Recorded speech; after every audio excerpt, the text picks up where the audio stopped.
बिस्मिल्लाहिर्रहमानिर्रहीम। मेरा नाम जाफर है और आप देख रहे हैं क्रिकेट जूनियर। आज के व्लॉग में हम लोग बात करने वाले हैं इंडिया बमुकाबला साउथ अफ्रीका की।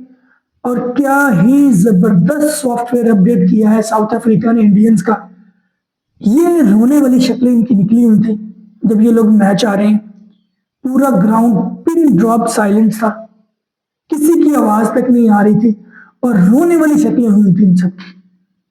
चाहे वो पांड्या हो या चाहे रिंकू सिंह हो या तिलक वर्मा हो या पतंग बिरयासने के बैठा हो। ये सारा उस ओवर कॉन्फिडेंस का नतीजा है जो ये लोग दिखाते आ रहे हैं। अपने अलावा ये किसी को टीम समझते ही नहीं है। अभी तो देखने वाला होगा ना ये वो स्पोर्ट्स यारी वाला और एबी स्पोर्ट्स वाला, अब इनके मुंह भी देखने वाले होंगे। खुद को इन्होंने ऑटोमेटिकली ना फाइनल में पहुंचा के फाइनल जितवा भी दिया था। और पाकिस्तान के बारे में ये बोल रहा था कि जी घोड़ा जो है वो भौंक सकता है और मछली जो है वो दरख्त पर चढ़ सकती है, तो ऐसे ही पाकिस्तान जो है ना वो सेमीफाइनल में पहुंच जाएगा। भाई ये 24 वाला मैच में जीतने थे, फिर मैं तेरे लिए ना मैं तुझे जवाब दूंगा इस बात का। अभी तो बहरहाल तुम लोग अपनी खैर बनाओ ना। होगा क्या तुम लोगों के साथ? ये अगले 2 मैच है, एक वेस्ट इंडीज के साथ एक जिम्बाब्वे के साथ। शुक्र करो कि तुम लोगों का ग्रुप आसान है। और मुझे तो वैसे ज्यादा तौर पर डर लग रहा है कि ये कहीं वेस्ट इंडीज से भी ना हार जाए। जिस तरह की वेस्ट इंडीज की फॉर्म लगी हुई है ना, तो इनका कोई पता नहीं है। डिटेल में इस मैच में बात करते हैं। साउथ अफ्रीका ने जो है वो टॉस जीता और पहले बैटिंग की। सूर्य कुमार यादव से पूछा गया तो वो कह रहे थे कि हम लोग भी पहले बैटिंग करना चाह रहे थे। 20-21 में इन लोगों ने 3 आउट कर लिए थे। उसके बाद मिलर ने और ब्रेविस ने क्या शानदार बारियां खेली हैं दोनों ने। 97 रन के करीब उन लोगों ने पार्टनरशिप लगाई है। ब्रेविस पहले आउट हो गए हैं, 47 के आसपास वो उन्होंने रन किए। अच्छे स्ट्राइक रेट से किए और बड़ी खूबसूरत शॉट्स खेली उन्होंने। उसके बाद मिलर ने क्या खूबसूरत खेला है, 50 उन्होंने की है। बड़े प्यारे छक्के उन्होंने मारे हैं, रख रख के छक्के मारे हैं इनको। जैसे हम पंजाबी में कहते हैं ना, सही खेला है उसने इनको। और एक पांड्या को जो फड्डी लगी है ना, वो तो मजा ही आ गया मैं कहता हूँ। ठीक है, और असल चीज उस वक्त आई है जब ये लोग आ रहे हैं।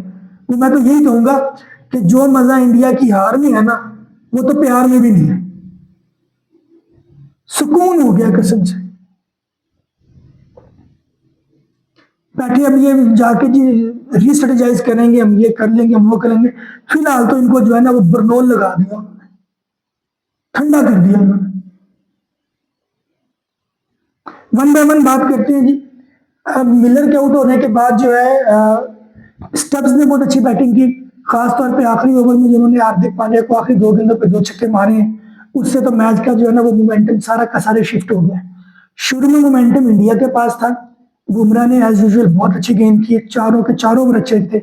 आखिरी 2 ओवर भी और पहले 2 ओवर में। पहले 5 ओवर में मैच की ग्रिप इंडिया के पास थी। बाद में ये साउथ अफ्रीका ने कंसोलिडेट किया और बड़ा अच्छा किया। आखिरी 3-4 ओवर आखिरी ओवर को छोड़ के बाकी जो 18 और 19 ओवर बहुत अच्छे किए थे इंडिया ने। आखिरी ओवर में पांड्या को 2 छक्के लगे तो उससे मोमेंटम फिर उधर शिफ्ट हो गया। ठीक है, अभी बात करते हैं इंडिया की बैटिंग की। ईशान किशन जो है वो तो 0 पे चलता किया उन्होंने। मार्करम खुद आए थे। और वैसे ये बड़ी अच्छी स्ट्रेटेजी है। मैंने जब मैं क्रिकेट खेल रहा था तब मैंने ये सुना था कि लेफ्टी जब भी आपके सामने आए ना, ऑफ स्पिनर उसके लिए अजाब है।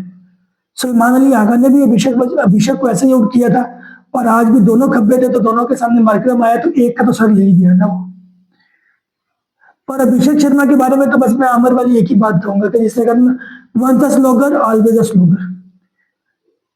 उसके कहने के बाद 2 बार ये 0 पे आउट हो चुके हैं। ठीक है, आज ये 10 के करीब रन पे आउट हुए हैं। तो आमिर ने जो बात कही है वो फिलहाल भी साबित होती नजर आ रही है। मैं तो ये कहूंगा कि मोहम्मद आमिर तो कैसे लगा के बैठा होगा इस तरह। उसकी तो बड़ी इतनी पक्की हो गई है। पाकिस्तान में वैसे भी ये ट्रेंड है, जब कभी भी कोई इंपॉर्टेंट बात करनी होती है ना, तब भी सिगरेट लगा लेते हैं। और अगर किसी की बात सच्ची साबित हो जाए ना, तब भी वो 10 लोगों में बैठ के सिगरेट लगा लेता है। मैं तो कहूँ पता करो कि आमिर ने कहीं सिगरेट लगाई तो नहीं, ऐसे करके। क्या समझदार और क्या शानदार इंसान है आमिर भी। उसने ये कहा था कि भाई ये स्लॉगर है। और आज तो ये खुद वो जो स्पोर्ट्स वो भी कहता हैया और हैया और हैया, कभी टेढ़ा हो रहा था कभी ऐसे हो रहा था कि ये स्लॉगर है, ये स्लॉगर है, ये स्लॉगर है, ये स्लॉगर है। और जब उसने पहले बोला था तब आपको क्यों मिर्ची लगी थी भाई? तब तो आप पता नहीं क्या क्या कुछ कह रहे थे कि ठीक है उसने 2009 का वर्ल्ड कप भी जीता है, ठीक है उसने 2017 की चैंपियन ट्रॉफी भी जीती है, मगर ये नहीं कहना था और ये ऐसे और वो वैसे। ये भाई वही अभिषेक शर्मा है जिसके बारे में जो है ना आप लोग कहते थे कि पाकिस्तान ने मैच का जो बाइकआउट किया इससे डर के किया है। इससे कोई डरेगा भला? 4 मैचेस में 3-0 और 1-10 है। ऐसे तो नमीबिया जो हमने उसने भी नहीं किया जैसा ये कर रहा है। और क्या ही खूबसूरत प्रेडिक्शन की है आमिर ने इसके बारे में। भाई बड़ी टीमें जब भी आएंगी ना, जैसे आज आई है साउथ अफ्रीका, वो भाई पूरी प्लानिंग के साथ आएंगी। टच नहीं करने दे रहे थे वो उसको बॉल, कभी इधर लपा घुमा रहा है, कभी इधर घुमा रहा है, कभी इधर घुमा रहा है। आखिर उसने स्लो किया, ठीक है ना, और भाई साहब का बल्ला पहले ही आ गया था। अच्छा कैच पकड़ा वैसे उसने, टकरा तो दोनों गए थे वो। मुझे तो लगा था कि एक इंजरी विंजरी ना हो जाए, लेकिन बहरहाल बचत हो गई। वो भी बहरहाल बचगाना फील्डिंग ही थी कि आप कॉल तो कर सकती हो ना। तो ये शर्मा जी तो मुझे फारिग नजर आ रहे हैं, और तिलक वर्मा भी अल्लाह जानता है कि उसकी इंजरी कंसर्न है, ये कुछ उसके भी पल्ले कुछ नहीं है। और एक और बात मैं आपको बता रहा हूँ जो मैं बड़े अरसे से नोट करता आ रहा हूँ, और वह सूर्य कुमार यादव। अब पता नहीं, मैं इस बारे में ये मेरी अपनी जाती राय है, और वो ये है कि जब कभी भी विकेट स्लो होता है ना, या थोड़ा सा भी स्पिन को मदद मिल रही होती है, सूर्य कुमार यादव उस विकेट पर रन नहीं करते। मेरा ख्याल है कि उनकी जो बैटिंग टेक्निक है वो इस तरह से सूट करती है कि बॉल जो है वो तेज बल्ले पे आ रहा हो, या फिर वो बैटिंग फ्रेंडली विकेट हो, उस विकेट में तो वो क्या क्या क्या ही कमाल खेलते हैं। लेकिन अगर बॉल थोड़ा सा फंस रहा है ना, तो ये बहुत ही गंदा होके आउट होते हैं। मुझे याद पड़ रहा है कि ये जो 50 ओवर का वर्ल्ड कप था, इसमें भी ये बहुत गंदे होके आउट हुए थे। इसके अलावा और मैंने 2-4 जो है ना स्पिन या स्लो विकेटों पे इनकी बैटिंग देखी है। ये मारते मगरिब को है तो शॉट मशरिक को जाती है, और मशरिक को मारता तो मगरिब को। कभी इनसाइड एज हो जाता है, कभी अजीब व गरीब तरह का एज होकर बॉल खड़ी हो जाती है।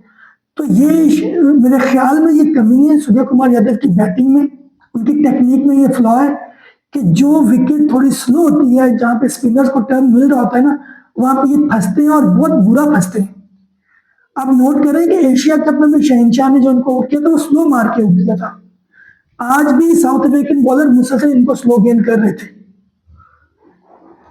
तो ये इनको देखना पड़ेगा कि अगर इनको इन द लॉन्ग रन कामयाब होना है और एज ए कैप्टन कामयाब होना है, तो इस चीज पे इनको काम करना पड़ेगा। और इंडियन अवाम ना वो इतनी जज्बाती है ना कि अगर आप खुदा ना खास्ता ये मैच हारते हो तो आपकी कप्तानी गई, गौतम गंभीर साहब की कोचिंग भी बढ़ गई, ठीक है ना, और आपकी कप्तानी भी बढ़ गई। इसके अलावा रिंकू सिंह तो बेचारा आया बहुत लेट था। हार्दिक पांड्या ने और दुबे ने जो थोड़ी बहुत कंसोलिडेशन की कोशिश की, लेकिन मुझे लगा कि वो थोड़ा लेट हो गए, उनको चार्ज थोड़ा पहले लेना चाहिए था। ठीक है, आते बेचारे रिंकू सिंह जब आया उस वक्त तो एवरेज 16 की चाहिए थी उनको, पहली गेंद पे उन्होंने शॉट खेला तो वो आउट होकर चले गए। दुबे बेचारा बाद में क्या करता, उस बेचारे ने ज्यादा मुराल जब डाउन हो जाता है तो फिर उसने क्या करना था, कोशिश की है उसने लपे शपे मारने की, लेकिन नहीं लगे। कैच भी एक आध ड्रॉप हुआ है उनका, मिलर ने छोड़ा, बड़ा आसान सा कैच था बिल्कुल नीचे आके। लेकिन बहरहाल जब हेड शोल्डर ही डाउन हो गए तो कोई क्या कर सकता है। यहाँ पे मैं एक बात कहना चाहूंगा कि इंडियंस को ये बात याद रखनी चाहिए कि विराट कोहली नहीं है उनके पास चेज मास्टर, दुनिया का बेहतरीन बल्लेबाज जो था। आज आप देखो 180+ रन हुए हैं ना, और थोड़ी सी अच्छी बॉलिंग तो आप क्रम्बल कर रहे हो, और कितना 100 भी आपने मतलब 100 स्कोर से तकरीबन हार गए, इतनी बुरी डिफीट हुई है आप लोगों को तकरीबन 100 से। तो ये बात याद रखने वाली है कि अब रोहित शर्मा आपके पास नहीं है, विराट कोहली नहीं है, जो थोड़ी बहुत इज्जत आपकी बचाई हुई है ना वो बुमराह ने बचाई हुई है। अब आज भी वो 4 ओवर में उसको 15-18 रन बने। इमेजिन करें कि इसकी जगह कोई नॉर्मल सा बॉलर होता और 4 में वो 30-35 खा जाता तो ये स्कोर 210 हुआ होगा था। जब तक वो बंदा खेल रहा है ना, आप उसको चेरिश करो, स्किलफुल है, मास्टर एट वर्क है वो बंदा, इसमें कोई शक नहीं है। बेशक वो इंडियन है, वो अपने काम में माहिर है, और वो इस वक्त दुनिया का सबसे बेहतरीन गेंदबाज भी है। मुझे ये बात मानने में कोई याद नहीं है, और उसी ने आपकी इज्जत बचाई है। बाकी बैटिंग की स्किल वाइज ना बहुत सी दुनिया की बहुत सारी टीमें हैं जिनके पास आपसे अच्छे हिटर मौजूद है। न्यूजीलैंड उनमें से एक है, साउथ अफ्रीका उनमें से एक है, ठीक है, ऑस्ट्रेलियंस के पास भी बल्लेबाज बड़े जानदार है, वो ठीक है वो बाहर हो गया पहले राउंड से, पर उनके पास बल्लेबाज आपसे ज्यादा जानदार है। आज तो आपने साबित कर दिया ना। अगर इंग्लिश में बोलूं तो उन्होंने, साउथ अफ्रीका ने आपको आउट क्लास और आउट प्लेड किया है। उर्दू में बोलूं तो साउथ अफ्रीका ने आपको चारों शादे चित कर दिया है। और अगर पंजाबी में बोलूं ना तो उसको कहेंगे कि उन्होंने हाथ पैर बांध के तो ठोक देता है। एम ठोके है ना कि हिलन नहीं दी उन्होंने। और मेरे ख्याल में ये जो थर्ड डिस्क्रिप्शन है ना, ये ज्यादा बेहतर एक्सप्लेन करती है इंडिया की आज की डिफीट को। दे हैव टू रीथिंक कि व्हाट वेंट रॉन्ग। मेरे ख्याल में स्लॉगिंग से काम नहीं चलेगा। एक बंदे ने, ये लोग इनको बचाया हुआ है, ईशान किशन ने। ये लोग नीदरलैंड के खिलाफ भी फंस गए थे जब ये 6 आउट हो गए थे 80 रन के आसपास, और सूर्य कुमार यादव का कैच ड्रॉप हुआ और वो टारगेट 160 के आसपास ले गए। ठीक है, तो ये जो 3-4 मैचेस हुए इनमें इनकी बैटिंग 2 बार फ्लॉप हो चुकी है। ठीक है, और मजे की बात यह है कि अपोजिशन टीम में इनके खिलाफ रन कर रही है। पाकिस्तान ने तो खैर क्या ही करना था। इसके अलावा जितनी टीमों के साथ उन्होंने खेला है वो इनके साथ अच्छा परफॉर्म करके गए। खासतौर पर जो एसोसिएट टीमें थी वो तो अपने लेवल से ज्यादा अच्छा परफॉर्म कर गई है इंडिया के खिलाफ। इसका मतलब ये है कि इंडिया में की टीम ज्यादा अच्छी बॉलिंग परफॉर्मेंस नहीं दे रही है, और बैटिंग में ये वैसे फंसे हुए हैं। अभिषेक शर्मा फंसा हुआ है, तिलक वर्मा फंसा हुआ है। ठीक है, नीचे से हार्दिक पांड्या ने भी अभी तक कोई काबिल जिक्र नहीं खेली है। दुबे ने खेली है, स्काई ने खेली है और ईशान किशन ने खेली है। ये 6-7 तो बैट्समैन है ना, अब जरा 11 के 11 तो नहीं ना सारे एक जैसे बैट्समैन हो सकते। रिंकू सिंह आपने रखा ही बहुत नीचे हुआ है कि जिस वक्त पानी सर से गुजर चुका था तब वो आता है। आज भी यही हुआ उस बेचारे के साथ। हिटर तो वो अच्छा ही है। तो आपको सोचना पड़ेगा कि आपने अनफिट तिलक वर्मा को कब तक खिलाना है या अभिषेक शर्मा को कब तक खिलाना है। मेरा ख्याल है कि यहाँ पे आप संजू सैमसन को मिस करें। वो बहुत ही काबिल एतबार बल्लेबाज है। You have to give him a chance. अगर आप लोगों ने आगे के दोनों मैचेस परफेक्टली जीतने हैं ना, आपको अपने टॉप ऑर्डर में जो 3 बल्लेबाज है ना, ये तीनों आपको वो चाहिए जो आपको रन करके दे सके। अदरवाइज भाई अल्लाह अल्लाह खैर चल रहा है, फिर गुड बाय हो जाएगी। अपने ही मुल्क में सुपर 8 से बाहर होने पे जूते पड़ेंगे आप लोगों को। और ये जो स्पोर्ट्स चैनल वाला है ना, ये तो मुझे लगता है कि आत्महत्या कर लेगा। तो करके तो लड़का ऐसे हो जाएगा।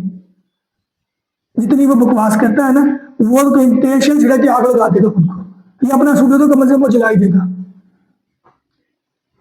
तो देखते हैं अगले मैचेस में ये सिचुएशन कैसे अनफोल्ड होती है।